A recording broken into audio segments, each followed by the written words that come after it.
Lakers Nation, what is going on, guys? So welcome back to the channel with the new video. I know it's getting very late. I mean, it's already dark outside. It's almost 11 p.m. as I'm recording the video, depending what time you guys are watching the video. But we just got some huge news. I mean, breaking news coming from Legend Hoops, and it's involving 7-foot center named Deandre Ayton from the Portland Trailblazers.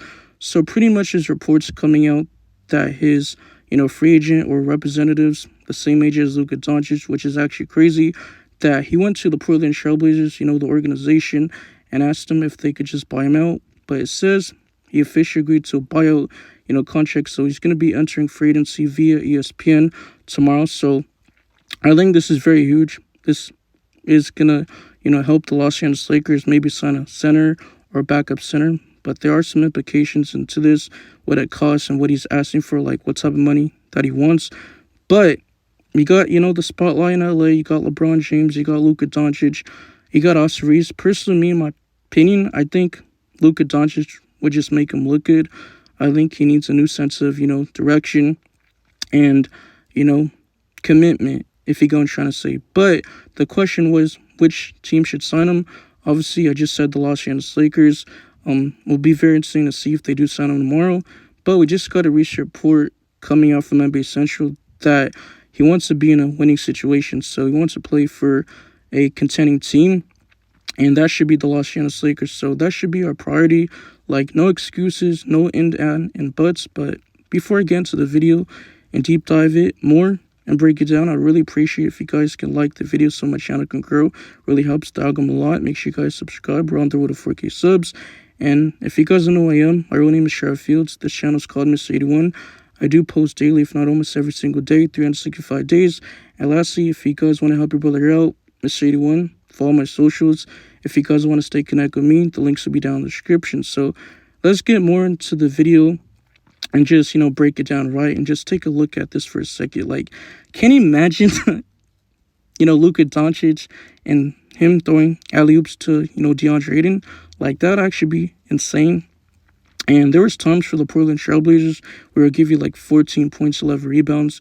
But he always just gets into his head. Like, that's one of my biggest, knocks on him in his game. Like, his commitment, his effort. I feel like times he does, play soft. But if he could just come here with a new sense of, energy when he got LeBron James, maybe he mentors him and he becomes a better man in person. But we also got a recent report, according to Shamshania, said in addition to free agent market, this gives Ayton, a former #1 overall pick who went to the NBA Finals. He has playoff experience. They lost to the Milwaukee Bucks in the 2021-22 NBA season, who has a chance to, if not, receive a fresh, blood of air opportunity as a Portland Trailblazers build around their depth of young centers. He just drafted Hanson Yang, or actually, it was a trade from the Memphis Grizzlies. I'm pretty sure they had the 16th overall pick. He still got Donovan Clegan. He got Dula Breeze. So they had a logjam of centers, and they said, we don't care if we're going to buy you out. And he said, fine, I'll just sign with a different team. Now he's going to be a free agent, right? So we got some more information, right? So Ayton, he's 26 years of age right now, but obviously he's going to turn 27 next month in July. And he had like a $35.6 million, contract left in his deal, which was set to expire next summer in 2026. So he's going to become a restricted free agent. And the question was, like, can you imagine if the Lakers gave up some assets to get him? Because he's been linked to the Lakers for some years and stuff like that. But at least the Lakers can just sign him outright. We don't have to give up so many assets. And he could just get him for cheaper, right? So I think this is a win-win for him and his, future, his career. But it says the Los Angeles Lakers, Dorian Finney-Smith, the forward, he declined his, player option, right, worth about $15.3 million. So he's going to test the market and see if he could get more money in free agency. But why not? Because if the Lakers do lose him, then they could just have the full MLE worth about $14.1 or $14.2 million. I thought he should have just, opt in. Like, he might just stay with the Los Angeles Lakers because his man is Luka Doncic. I mean, they already were teammates with the Dallas Mavericks, but I do digress. It is what it is. It's too late. So we all know that the Los Angeles Lakers need a center. They need a starting level center alongside Luka Doncic, and they need a backup center, right, to, come off the bench, especially if, DeAndre Ayton does get injured because he's not, like, the most healthiest, right? But if they don't extend Dorian Finney-Smith, this really opens up the full MLE, the non-taxpayer exception. Maybe you do sign a Clint Capella, maybe a Day'Ron Sharpe, which the Brooklyn Nets did, tender his 1 year, $5.980 million qualifying offer. So he's going to become unsecured free agent. Instead, at first, he was supposed to become a secured free agent. And that was a concern about, signing him because the Lakers will be just hard cap and most likely have to do a sign and trade. So really don't have to, worry about that. And the Lakers can potentially get two centers, which Rob Pelinka is not sleeping. Like, his work is not cut out. He still has some work to do. So the Lakers, they can't waste too much time. Like, there's just no excuses at all. But in my personal opinion, I think this is just the right price for him. But you got to consider the red flags with him too. His lack of commitment, like I said in the beginning of the video, at times on both ends, offensively and defensively. Like, he's just not consistent at times. I just feel like he just plays very soft, but he just gets into his own head. Like, I feel like he has like a bad attitude. Even when Monty Williams was the Phoenix Suns head coach, he got him fired, right? And that's how he, left the Phoenix Suns and got traded to the Portland Trailblazers in a 3-team trade, including the Milwaukee Bucks, right? But I know the Phoenix Suns did offer or matched the offer with the Indiana Pacers because I did think he did receive like a qualifying offer, but he didn't go to the Indiana Pacers. But he's listed at 7 feet tall. He has the size. He has the weight. Weighs about 250 pounds. So he's a big body. And he has like a 7'6", wingspan. So that is very huge.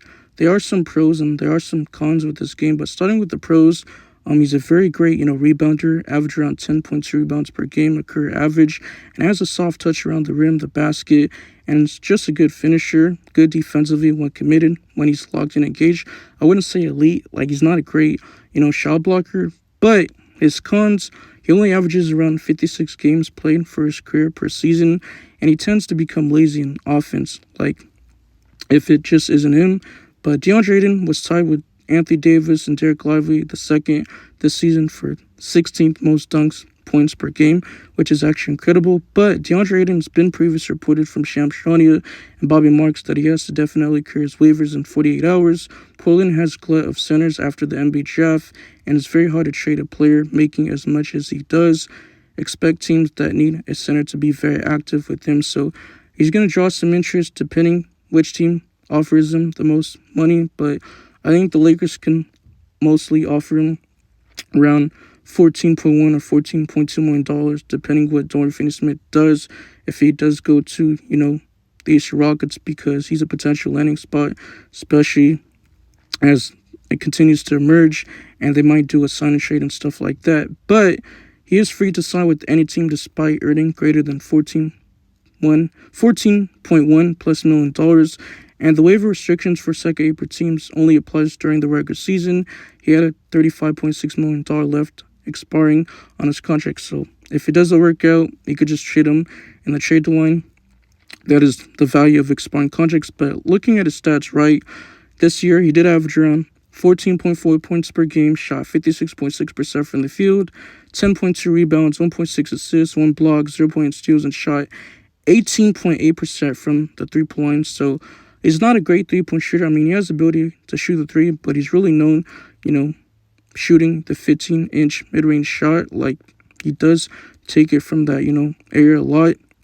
But he did take around 0.8 attempts per game, a career 23% three-point shooter. But his best season from the three-point line, I believe, was back in 2021, 22 year with the Phoenix Suns, the same year that they went to the NBA Finals, lost to the Milwaukee Bucks. But he did shoot around 36.8%, career high, and played 40 games this season. All-Stars playing around 30.2 minutes a night. So Lakers fans, NBA fans in general, you guys let me know in the comment section. How do you guys feel about Deandre Ayton? Would you guys welcome him with open arms on the Los Angeles Lakers? I would, especially if he can just be engaged and lock in. And he just needs a direction. Like, that makes perfect sense, right? Like, certain players need a sense of, urgency and a new team. You gonna try to say, but yeah, man, make sure you guys keep commenting, sharing, subscribing. We're on the road to 40K subs, and I'll definitely update you if anything does break tomorrow, whatever it's trades, free agency, signings, all that good stuff, right? But tomorrow starts, and I cannot wait because this is one of my favorite times of the year. It's the off season, but there are some, pros and cons with the off season. Obviously, the cons is that, You don't know what's true. We don't know what's false. But the pros is that there's always going to be good stuff. There's always going to be trades. What if you're a Lakers fan or having a different team, an NBA fan in general? It's just fun. It's just like a kid, getting gifts and Christmas because you're, getting trades and stuff like that. But yeah, man, I'm out of here. Peace. Cheers.